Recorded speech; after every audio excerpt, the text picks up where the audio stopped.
France 2030, le premier comité de pilotage du volet spatial, s'est réuni cette semaine à Bercy. Bruno Le Maire, Sébastien Lecornu et Sylvie Retailleau, mais aussi des acteurs du secteur comme François Chopard de Stardust ou encore Antoine de Chassis de Loft Orbital. Le comité en a profité pour dévoiler les 15 premiers lauréats des dispositifs lancés dans le cadre du plan France 2030 il y a déjà un an. Parmi les startups, Latitude, Sirius Space qui propose des mini-lanceurs réutilisables, mais aussi Hyperspace qui développe une nouvelle méthode de propulsion. Cette réunion a également permis de faire le bilan sur les premières mesures lancées depuis novembre 2021 et pour le CNES de signer son contrat d'objectifs de performance. Autre actualité, Ariane 6 qui franchit une nouvelle étape avant son premier vol, un premier essai de mise à feu de l'étage supérieur cryogénique et du moteur réallumable Vinci. Une étape réussie sur le site de Lampolshausen en Allemagne. Alors ces tests, ils sont menés parallèlement aux tests combinés entre le lanceur et son pas de tir qui sont réalisés par le CNES et qui se déroulent actuellement au Centre spatial guyanais sous la supervision de l'Agence spatiale européenne. Pour autant, malgré cette réussite, on n'a toujours pas d'informations sur la date de lancement de cette très attendue Ariane 6. Autre actualité, Eutelsat qui annonce une baisse de 4,5% de son chiffre d'affaires au premier trimestre. Le troisième opérateur mondial de satellites évoque une baisse importante de son activité broadcast. Le groupe est toutefois confirmé l'ensemble de ses objectifs pour l'année, l'exercice en cours et les suivants. Donc pour l'exercice 2022-2023, entamé le 1er juillet dernier, Eutelsat fixe un objectif de chiffre d'affaires entre 1,15 et 1,18 milliards d'euros. Une ambition à la hauteur des moyens mis en œuvre. Pour rappel, le groupe a annoncé fin juillet un projet de fusion avec le britannique OneWeb pour donner naissance à un géant européen des satellites. Et de cette fusion, Eutelsat espère générer un chiffre d'affaires de 2 milliards d'euros d'ici 2027.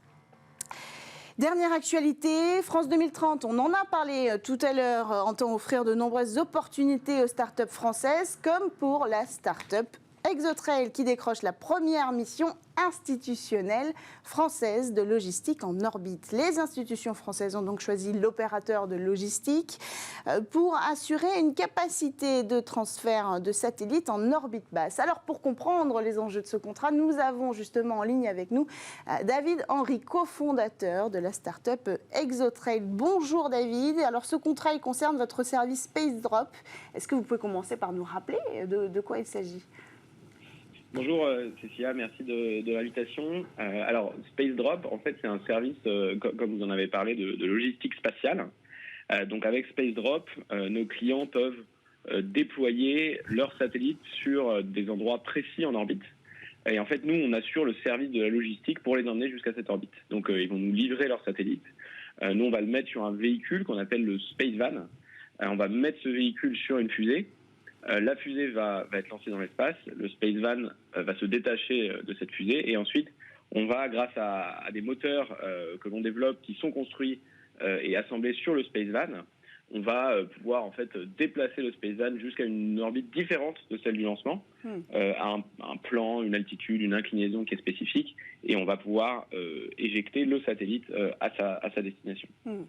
Alors, ce projet, c'est ce qui vous démarque sur le secteur français et même européen en matière de logistique spatiale. Qu'est-ce qui représente ce contrat institutionnel ? Est-ce que vous serez les seuls donc, à offrir ce service ? Qu'est-ce que ça veut dire pour votre activité ? Alors, ça représente beaucoup de choses pour nous. Déjà, c'est un contrat qui est important. C'est une première mondiale, c'est-à-dire qu'on a le CNES et l'État français qui... sur le sujet de la logistique spatiale, affirme une position ambitieuse d'aller vouloir développer un leader sur son territoire.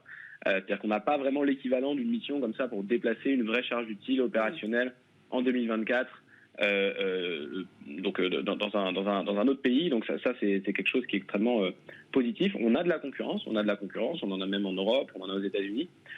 Et donc l'enjeu de notre véhicule, c'est grâce à la maîtrise en interne, notamment des technologies de propulsion, c'est un peu comme un service de logistique. Et en fait, on a, grâce à cette efficacité supplémentaire, la capacité d'avoir une masse d'emport et une portée de notre véhicule qui est supérieure assez largement à celle de la concurrence. Et puis enfin, c'est aussi nous, comme on a d'ailleurs, j'ai pu en discuter sur le plateau de Bismart il y a quelques années maintenant, mais on a beaucoup poussé les pouvoirs publics français et européens pour être capable de soutenir le tissu des startups en France et en Europe avec des contrats opérationnels plutôt que des subventions.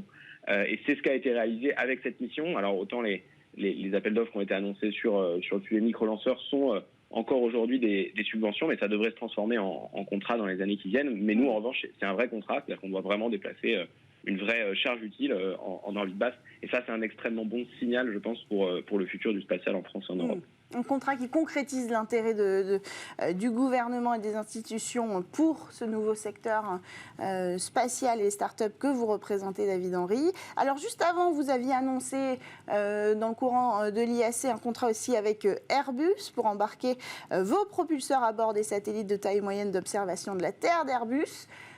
Encore une bonne nouvelle cette semaine. Quelle est la prochaine étape pour Exotrail ? Alors, c'est effectivement une très bonne nouvelle. On a signé un accord avec Airbus effectivement pendant l'IAC pour équiper leurs satellites d'observation de la Terre avec nos nouveaux propulseurs Spaceware Mini, qui sont des propulseurs adaptés spécifiquement pour ces satellites, ces petits satellites mais d'assez grande taille. Pour être tout à fait transparent, ces deux contrats qu'on annonce, c'est globalement à peu près 20% des contrats qu'on a signés ces quelques derniers mois. Les autres, on n'a pas encore l'autorisation de par nos clients de les annoncer, mais on a eu des semaines d'activité très très riches. Donc une des prochaines étapes pourrait être d'annoncer ces contrats qui sont déjà signés et qui ont été signés notamment en Amérique du Nord, au Japon ces dernières semaines. Et après, nous, on a beaucoup d'étapes qui nous attendent. On a une capacité de production de nos moteurs qu'on va augmenter l'année prochaine. On a notre usine actuelle qui est déjà remplie et chargée jusqu'à peu près le milieu de l'année prochaine. L'objectif, c'est d'augmenter notre capacité de production à plus de 100 moteurs par an pour assurer la cadence. C'est évidemment la première mission du Space Van, avec la première mission Space Drop qui sera en octobre 2023, dans un an, qui volera sur un Falcon 9 de SpaceX. Et puis, c'est évidemment de continuer à déployer nos solutions logicielles, puisque comme les opérateurs de logistique sur Terre, on fait du logiciel pour aller concevoir des missions et puis opérer nos Space Van et les satellites de nos clients avec du logiciel. Et on aura un certain nombre de nouveaux produits qui seront déployés au milieu de l'année prochaine, notamment autour du sujet de l'opération de satellites. Donc voilà, ces 12 prochains mois vont être très riches pour Exotrail et ces deux contrats introduisent un petit peu cette période. On n'a pas eu le montant de ce contrat institutionnel. Est-ce que vous avez le droit de le révéler ? Alors, pas encore tout à fait, parce que il y a encore certaines étapes de procédures on va dire closing, de marché public, etc. Mais c'est globalement un contrat de plusieurs millions d'euros. Voilà, c'est aujourd'hui à date le plus gros contrat d'Exotrail. Et donc c'est un contrat qui est important, encore une fois, pour aller déplacer 50 kilos de charge utile en orbite basse. C'est en 2024 que ça va voler. Et le montant, c'est un montant à 7 chiffres, voilà. Merci pour ces détails, ces prémices d'information. Merci beaucoup David Henry, cofondateur d'Exotrail, d'avoir pris le temps de répondre à notre call actu. On espère vous revoir bientôt sur Smart Space, peut-être pour échanger sur votre actualité. Allez, on enchaîne quant à nous avec notre Space Talk sur Bismart.